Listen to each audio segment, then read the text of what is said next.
Welcome to Mac Talk, a Middle Tennessee podcast from Mont Haven Arts and Cultural Center in Hendersonville, Tennessee. I'm your announcer, Kennedy Galpin. Today's episode is sponsored by our friends at Nashville Interiors magazine. Nashville Interiors, inspiring us with homes that are the very definition of beauty. Thank you, Kennedy, and welcome everyone to Mac Talk. I'm your host, John Pitcher. We like to think of the Mac as a cultural town square where we encourage everyone to be their creative best. And Kennedy, I know you need no encouragement. You are always your creative best. So what sort of creative things have you been up to? Let's talk about it. So recently, I've been trying to catch up on my Hobonichi Techo. And that's your planner? Yes, okay. It is. It is my planner. You have to have a fancy planner because you're an artist. Yeah. I have a planner that is essentially a daily planner that I draw in replacement of a sketchbook. And the start of every month, I start out with a character named Hatsune Miku from Japan that I have. That's Hatsune Miku? Hatsune Miku. I have known her since I was at least 13. Okay, who is Hatsune Miku? She is... I would call her a virtual pop icon. Okay. She is essentially... She an anime character? She is, but she's also like an instrument. She's also an instrument. She's also an instrument. How is she an instrument? Describe her as that.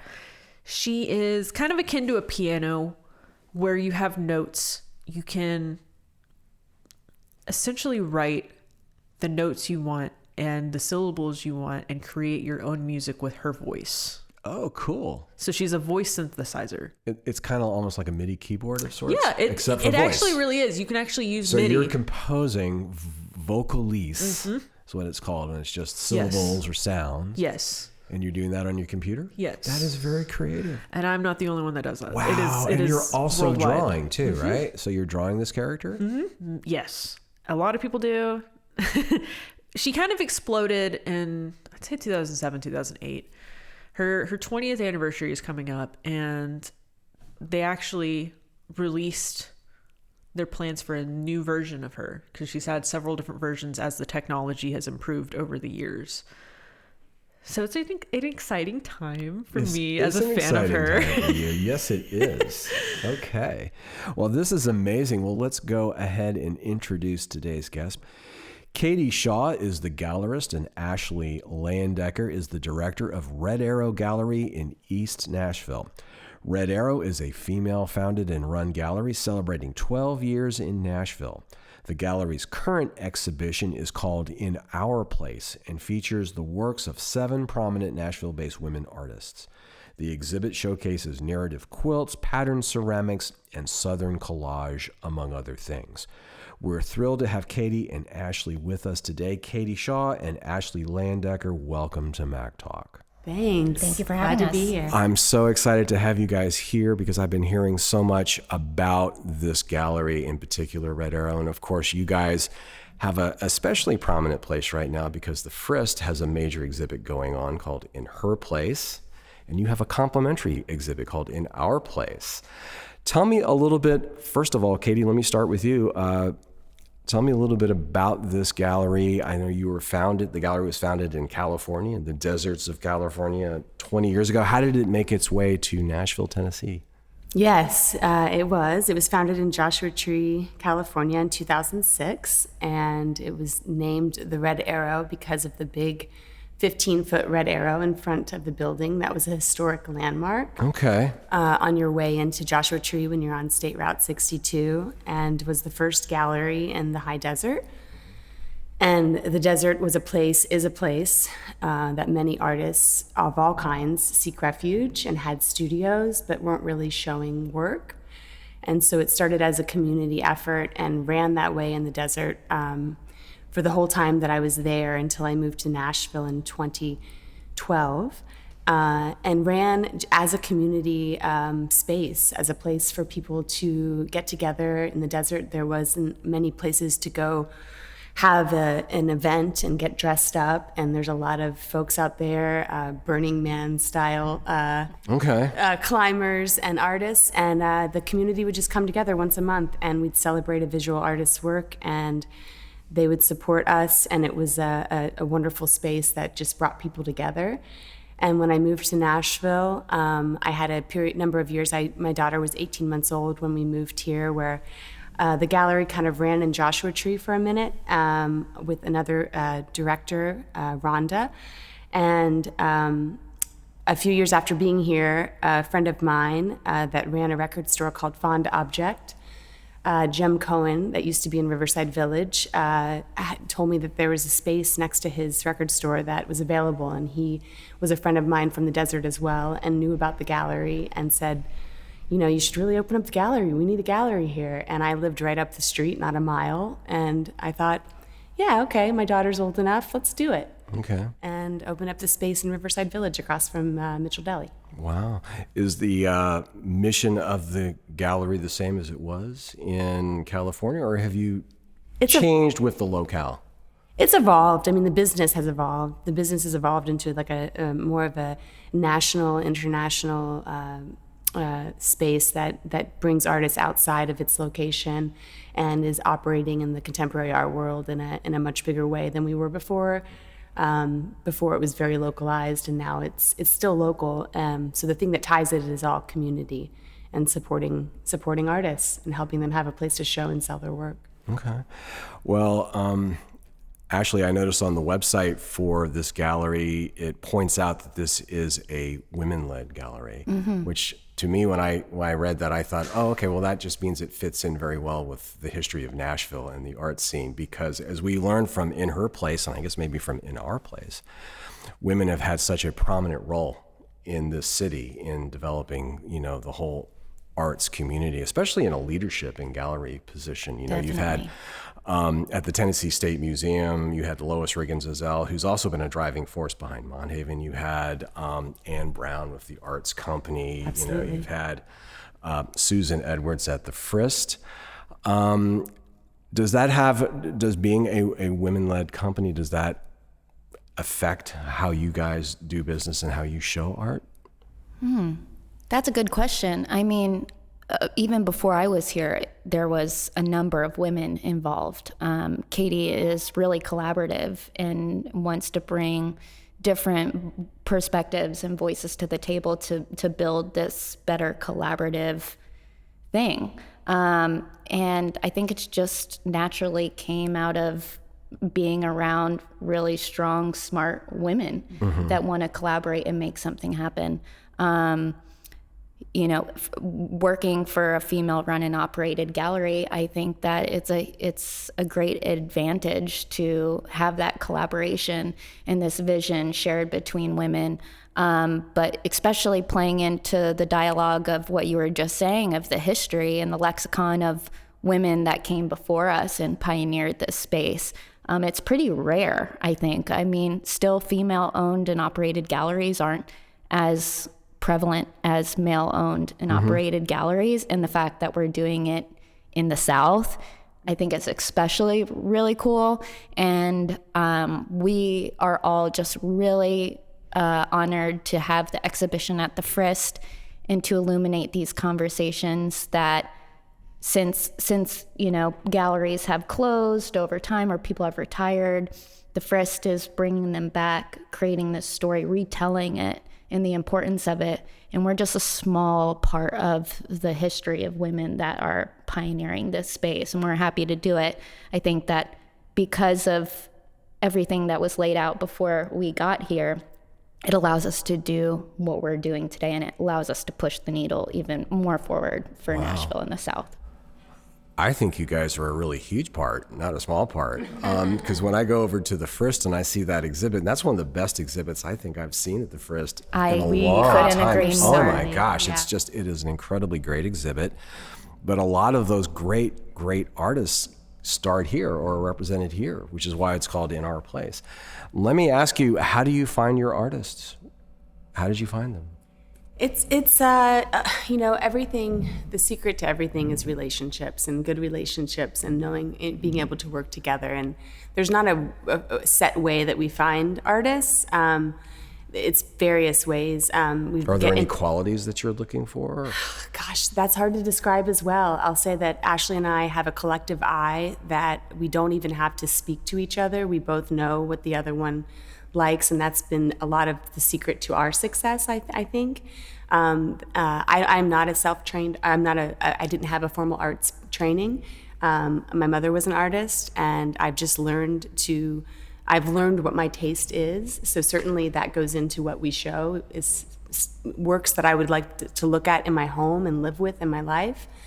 You want to give a little more? Yeah. The collective I thing is real. I mean, we've worked with each other for 8 years now, so it's kind of unspoken. But when we're finding artists, a lot of times it's through artists recommending other artists, art collectors recommending artists for us to look at, us going to art fairs or other galleries and seeing artists that we're really struck by and we follow up on. Instagram is a big thing because it gives us a whole index of the contemporary art world outside of this area. And so it helps us kind of have an understanding. So you kind of always are looking, but I think at this point in time, we've developed so many relationships with artists. Now that we're starting to tighten them up, we're starting to represent artists. And that means that we're kind of representing their career either in the United States or internationally. And just like a musician has a manager that kind of helps build their career and makes it more successful for the team and the artists, we're doing the same thing with 6 artists too. So we're kind of now narrowing in the things that we are really doing well with the artists that are doing well, and kind of pairing that in even more. But you can't help but always be tempted to have more studio visits and show more new artists. But I think the quality of artists that we're bringing in now are still artists that are in this elusive term of emerging and mid-career, but we're helping them establish markets by selling their work, by getting press and editorial features by our platform, and then trying to help scale them up to that next caliber of their career and make it more sustainable for them and their lives and their studio practice, but also creating an economy for arts in the South and the artists that are living here, because that's really important to represent the voices that are contributing towards all of the conversations down here. Well, you raised some really interesting points. Katie and I were talking earlier about a friend of mine, Carissa Stolting, who is a musician manager here in Nashville, and she's really, really good. And another friend of mine who's a really great composer and pianist was looking for management, and she was asking if I could kind of, introduce her to Carissa, because Carissa's just so good. And Carissa, she knows everybody, and she had to turn her down though, because she said, I am at capacity. And when I represent somebody, I'm either going to do it 100% or I'm not going to do it at all. Yeah. And I kind of get the sense you guys are a little bit like that, maybe? Absolutely. And it's hard, like I said, not to want to do everything for everyone, but I think we have to be realistic. I mean, it's Katie, it's me, and we have a gallery manager, Bridget, and we have a gallery assistant, Caroline, and people that come and go like interns and stuff, but it's a small team, so we could want the world and want to do all the things, but I think it's being really intentional, and when you represent that artist, they are picked first for opportunities, they get emails answered the quickest. I mean, they're your priority because you're in a relationship. We're in sort of a marriage of businesses and careers. So but when it is done well, it's really amazing, and it makes our job like even more fulfilling. And as the company grows, as I was saying when we were speaking, we hope to bring on more people to be able to help bring more artists and have those relationships managed. Because we don't want to do anything without doing it to our best. Okay. Yeah. Well, you represent a very select roster of artists, but obviously you work with lots of other artists as well. If an artist comes in here and just looks at this place and falls in love with it and says, "Oh, I really want to show here," do you have any advice for them on how to approach you guys and how to maybe get work with you and get in here? I think it's best to just come to shows, interact with the artists, show that you want to be involved. I mean, again, our calendar is typically planned out more than a year in advance. I would always recommend not to bring or show your work in person because it's not a comfortable situation for anyone, but always send an email, maybe follow up again. We try to respond to emails that we get in submissions as much as we can. But yeah, I would just try to interact with the community a bit and take a look at who we show and what kind of work we're showing and see, are we showing work that's kind of similar to yours already? And that's, if we are, it's probably tougher because we have to look at all the works that we show and the types of artists that we're showing and try to have something for everyone. That would be my advice. Yeah, I mean, we definitely have had people come in here out of the blue without really like seeing them before at openings or interacting with them. Be like, I'm looking for representation, and it's not that simple. It's kind of like, I don't know. It's the relationship between, I was just about to say that. The relationship between a gallery and an artist takes a really long time, just like a healthy relationship takes time to develop. It's dating, it's courting. You're trying to figure out if you're going to be the right match for each other in a professional way.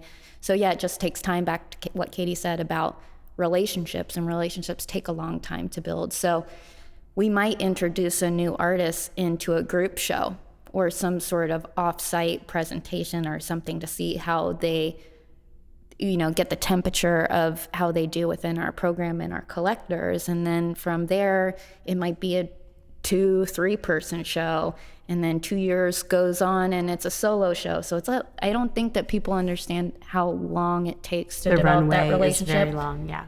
And for us, we have to know the artist. We have to be completely invested to be able to offer opportunities, because we only have a few a year, and so we have to be really strategic with it. But yeah, send an email. We get stuff in the mail. That's really nice. That sometimes. Is nice. Yeah, touching things and looking at things physically. Yeah. And if it's not the right fit for us, we have a ton of friends in Nashville that have galleries at different calibers and can support more like super emerging artists. Or more established artists that are outside of like our caliber. So we're always like, if we're really struck by something, we'll share it. Okay. Well, what I'm hearing is maybe a very important thing is just showing up. Just right? show up. Yeah, that's what our regional arts director, Liz Chase, says that, because people are always wanting to know how can we show at the Papillon Gallery at Monhaven.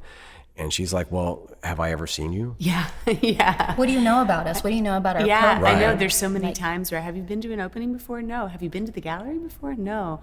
Well, come to an opening. See what it's so like. You have to really kind of show that you care. Well, we're speaking with Katie Shaw and Ashley Layendecker of East Nashville's Red Arrow Gallery. We'll be back after this important message. Nashville Interiors Magazine is a proud supporter of arts education. The arts foster creativity, critical thinking, and emotional expression. It's not surprising that students engaged in the arts often perform better academically.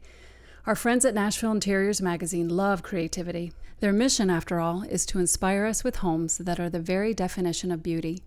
For more information, check out their website at nashvilleinteriors.com. We're back with Red Arrow Gallery's Katie Shaw and Ashley Layendecker. They're here to talk about the gallery's current exhibition, In Our Place. It runs through April 18th, 2026. Ashley, let me ask you, and one of the things that I know about this place that has come out is that with some shows, you've been known to like sell everything, right? I mean, you guys sometimes, lucky, but still, you guys have had a pretty good track record, and there's which is something that I think a lot of other places would envy. For those of us who love art, we're not artists ourselves, but we don't have a collection, and we might be interested in starting one. Do you have any advice? How does one go about starting a collection? I love this conversation. I think so many people can be art collectors, I have a very small budget. Maybe I can spend $2,000 a year on a piece of art myself. You know what I mean? That still makes me a collector. Yeah. You can maybe afford $1,000 a year, or even less if you want to buy a $500 piece out of emerging artist studios. It's really looking at what you want to spend and what sort of investment that you want to make in an artist's career. And then the fun part is learning, okay, what can I find in that realm, and what are my tastes? And so something that I like to do with new collectors is get an art book, a catalog, like the one that's in front of you, the In Her Place catalog, which is amazing, which everyone should get. And I just tell people, flip through, flag the pages that you are really intuitively responding to. Don't think, oh, am I supposed to like this? Where is this artist at in their career? Will my husband or wife like it, or my kid's gonna, mess it up when it gets to my house? Just intuitively flag things and note things, screenshot things on Instagram that you like or things that you see. And then there's a number of art advisors in town that can help you kind of understand what that eye is and help you find work. But if you're really proactive yourself, you can use things like our local galleries. You can certainly come to Red Arrow and we'll help you kind of find something, because like Katie said, we try to have something for everyone, every kind of taste level. But you can also look at online databases like Artsy, and then you start getting kind of into the research, the meat of it, based off of what you like. And then that's the fun part, and that's where we see people that want to be art collectors become fanatics, become addicted, and this is now their passion. And there's people that have whole online presence. They might be a lawyer or a doctor, but they're now known as they have a really nice collection. They help change artists and galleries' lives. And that gives them some fulfillment too. Especially in Nashville, there's so many people that could be collectors. There are so many collectors here, but I think it just takes the education side of it, the enthusiasm, and I think that you can really do it here, because there's a lot of people that want to sell art and want to sell you art and learn about your taste and what you like, and present stuff from local artists or artists outside of this region to kind of help you live with the stuff, but also know that you're contributing and you're making a change to the economy. And you can really do that through buying art. Mm-hmm. Well, we're talking about the catalog sitting in front of me. That's Katie Delmay of the Frist and Laura Hudson Hunter of the Nashville Scene. They have, edited this great catalog. It's of the exhibit In Her Place at the Frist. And just an absolutely amazing show. And that's obviously kind of inspired, I guess, a lot of what we're seeing here in our place. In Her Place, that has sort of multiple meanings. Tell me a little bit about the title of this show, In Our Place. Yeah, I'm one that comes up with just very deadpan titles for shows sometimes. And when I was thinking about this one, I literally said that, and we kind of laughed a little bit, and then we thought, well, that is kind of true, that let's talk about what In Our Place means. And In Our Place is really showcasing artists that we've worked with and believed in over the years of our now 12 years in Nashville, and showing the commitment to displaying and working with their careers, and trying to show the connection to the Frist and the relationships that we've developed there and with our collectors, because this show has been one of the biggest shows for us to be able to work with our collectors that we've sold work to, and then ask them to donate it to the Frist to be shown. And so we wanted to have new works from some of those artists available in connection to kind of create the conversation back and forth between the two shows. Yeah. How did you get involved with the Frist and their show? Because obviously they wouldn't have that show without you guys. Because no, they wouldn't have that show without the artists. A lot of artists. It's all about the artists. I understand, but I mean, you have a lot of their great artists. Yeah, no, we've known about this for a long time. I mean, we've been Katie and Cy and the team, Sean. They've all been doing studio visits for years, so we've been knowing about this for a long time. It's been 10 years in the making. The location of the show, the location of the show was in a different spot in the Frist, and then they were given the entire bottom floor. So we've been fortunate. The Ingram Gallery. Yeah, exactly. What a we've been fortunate to know about it, and then once when everything and the dates were confirmed, and we were being asked to connect with our collectors and then supply images for our artists, it's just been a wonderful, wonderful opportunity, because from that that, new relationships with other museums have been blossoming for us to kind of make those connections for our artists in other locations as well. Well, let's talk about a few of these artists. And I was mentioning before that our amazing regional arts director, Ruth Chase, was asking me just out of the blue one day. She was setting up a show in the Papillon, and she just asked me, well, who's your favorite artist? And I didn't know how to answer that. I was trying to think, well, how can I sound really, she's like a serious artist and an educated, highly educated artist.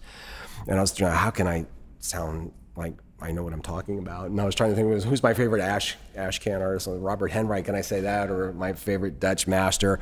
And then I came up with a few of the greats, and then she just said, I like Emily Weiner. Oh, wow. She is my favorite artist. Oh. And I was like, wow, that might have been the right answer that I was searching for and just couldn't come up with because I was trying to sound historical.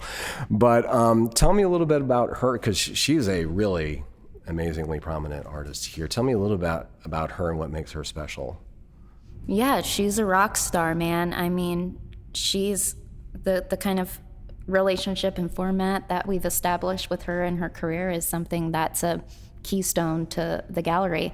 Me and Katie went to an opening at another local gallery, and she was in a group show, and we turned the corner and we saw this amazing surrealist skyscape painting with hands and curtains, and it was sitting on a ceramic shelf. And I just remember thinking, there's something really special here. And then relationships and time develop, and we showed her here. She got a grant to put on an exhibition, curate an exhibition with other artists from TriStar Arts, and that's where we kick-started our relationship. She got a number of collectors behind her that saw the magic in the work early on, and then we were able to start a really healthy market for her. But I think that the magic in her work is that it's so relatable, and that is on purpose.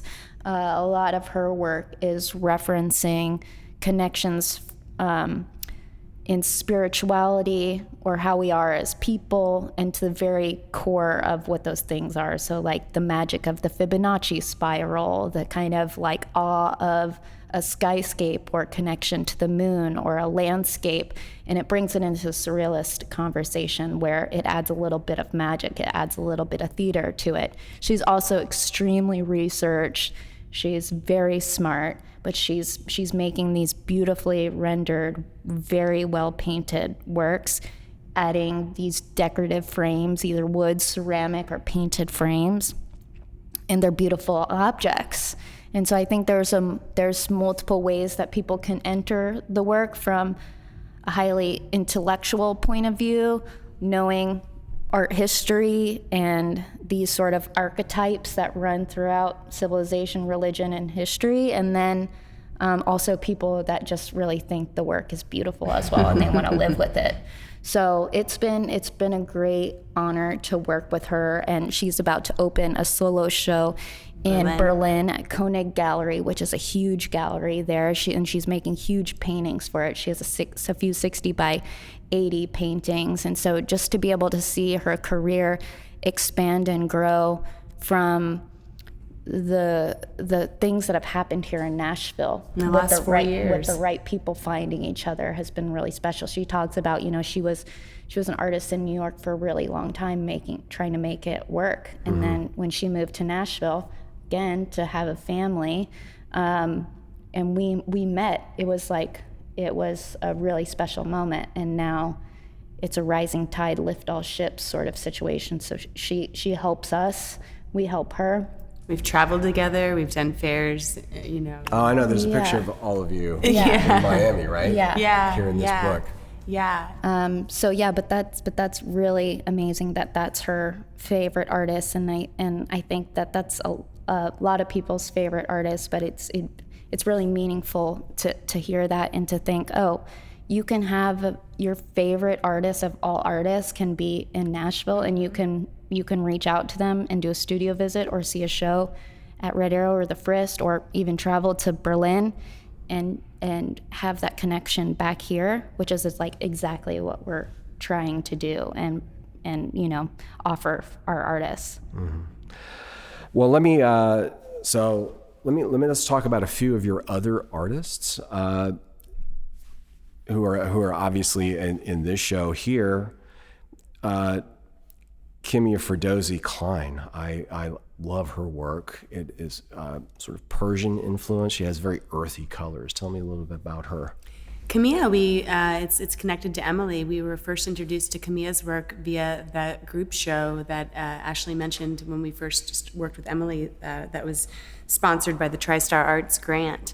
And this is our second time showing work together. And she's an Iranian artist living here in Nashville, born here in Nashville with her family. And her work is on different surfaces. She works with wood, papyrus. And the wood is sourced from right down the street in East Nashville. It's sycamore wood. It's really heavy. Weight comes into play with the work and the topics that she's exploring. She's a very prominent artist. She's shown all over and has a gallery in New York and is shown at art fairs. So it's a great opportunity to bring her back with this exhibition and create a larger dialogue with the work that's at the Friss too. And Vadis Turner is one of your artists and of course she was one of the people who really got this whole ball rolling on the Friss exhibit, because she's the one who had mentioned to Katie Delmay a decade ago that, hey, did you notice that a lot of the really great artists here in Nashville are all women? That's the first time I've heard that. Yeah. I love that. That makes so much sense. Yeah, she was just meeting, I think. I love that. I think it was Sarah Estes, the writer, and Vadis Turner and Katie Delmay. And Katie had never really thought about it before, but then as soon as it came up, it was kind of like, you're right. I love this and inside then information. It started to percolate a whole new idea for a show. Yeah. So 10 years in the making. Yeah. Well, tell me a little bit about that artist, because I think her stuff is just absolutely incredible. Yeah, I mean, Vadi is definitely one of the most important artists of the South in Nashville, and it's because her history and her connection here. Her family was in the country music industry, and her work is really beautiful, but also kind of has something disturbing to it. It has a lot of conceptual ideas that are related to art history and feminism and the role of women in the house. A lot of her work with the sculpture downstairs is like braided bed sheets and curtains and linens that have are charged with energy from the home and everything that comes with that. So I think she does a really good job of making these really beautiful objects that are also carry very interesting conversations in connection to this region, but all over. And she's showing in a number of museums, and she's had a great career. So it's amazing to have her back here and to be able to have an opportunity to dive deeper into her practice. We're doing a studio visit with the collector later today. So just bringing more attention to how great she is and how important her practice is to this region. Through doing the show, we're able to do that even more. Yeah, that's amazing. And of course you have Jody Hayes, who I think is really one of the mainstays of the arts community here in Nashville. Yeah. Tell me a little bit about her. Yeah, Jody and we worked together. Jody was one of the first, I believe I was the first solo show location that Red Arrow was, that Jody had. And we did a number of shows together over the years, and I've always loved working with her. And Jody is, full of information and perspective and research. And when we worked together initially, we were showing a lot of her paintings. The work that's in the Friss now is more of her assemblage with cardboard and different materials that she's putting together. I love the gigantic piece that she has in the Friss. When you walk in, I think she may has the record for the biggest piece. It's breathtaking, and but we were honestly we were one of the first to show when she started delving into that new medium. We were one of the first to show it for a show that we did that was actually not on display to to the public because it was during 2020 when we had lockdown, so we had a virtual exhibition, but it was a show called Breathless. So we were glad to be able to debut that work. And yeah, we love having Jody back in the gallery again. Her energy is wonderful, and she's an East Nashville mainstay, and we love her, yeah. We're speaking with Katie Shaw and Ashley Layendecker of East Nashville's Red Arrow Gallery. We'll be back after this important message. Nashville Interiors magazine reminds us that arts education shapes brighter futures. It encourages creativity, critical thinking, and self-expression. The arts also strengthen academic success and help students build confidence. By celebrating creativity, Nashville Interiors continues its mission of showcasing beauty and inspiration. Want to see more? Visit NashvilleInteriors.com. We're back with Red Arrow Gallery's Katie Shaw and Ashley Layendecker. They're here to talk about the gallery's current exhibition, In Our Place. It runs through April 18th, 2026. Well, what's the most fun thing about running this gallery? The relationships. I mean, the travel, I'd say, the charge. I mean, when we get to have a win for an artist and make a connection for a collector, it's like the best thing. It's the best feeling. It's a little addicting, I think. Yeah. We love, that's the best thing about the gallery is being able to show the work of the artists that we work with and get more eyes on it in other places than just the city. An example of that is next week we're going to Expo Chicago.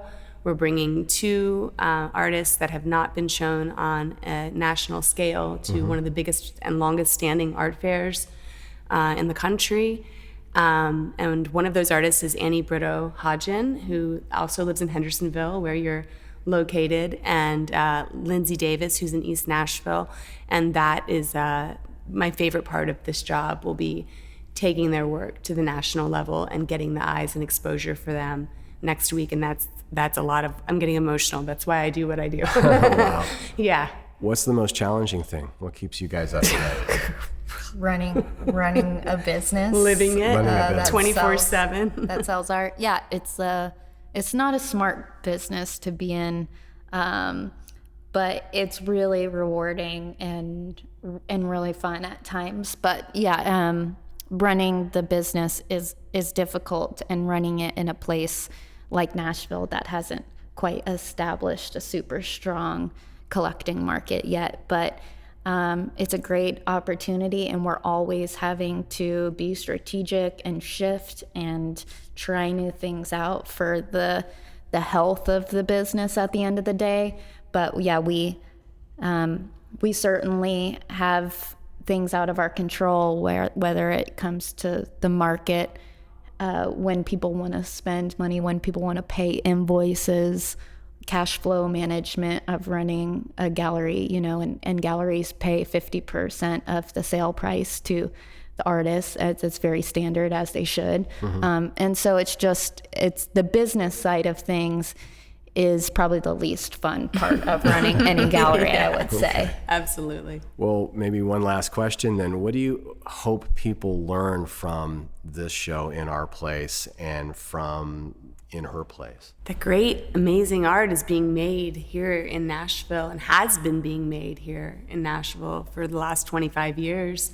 And we are a serious contemporary art city with serious contemporary artists. Yeah, definitely. I also hope that this is a model that can carry on. I hope that the Frisk continues to support more local artists and conversations and helps amplify everything that's being done here, because it is so special, and we need institutional support to make those connections and document them in a catalog and kind of cement them into history. But yeah, and then this exhibition, creating a dialogue with people who might be interested in collecting, and we can tell them, okay, the value of collecting something that's also currently showing at a museum is very strong. But I think just overall too, like what me and Katie are really trying to do is to be the place when you think about where to source art from for your home, for your business, for your personal collection, to come to Red Arrow and have a wide range of work that you can choose from, and you can have people that you want to really establish a relationship with you and take your investment in a piece very seriously and present to you a piece that really has a lot of value of all different types to it, but really just we're just going to keep educating, keep showing people what's going on here. And a lot of that too is by leaving and bringing attention back to Nashville, by leaving, going to art fairs and traveling.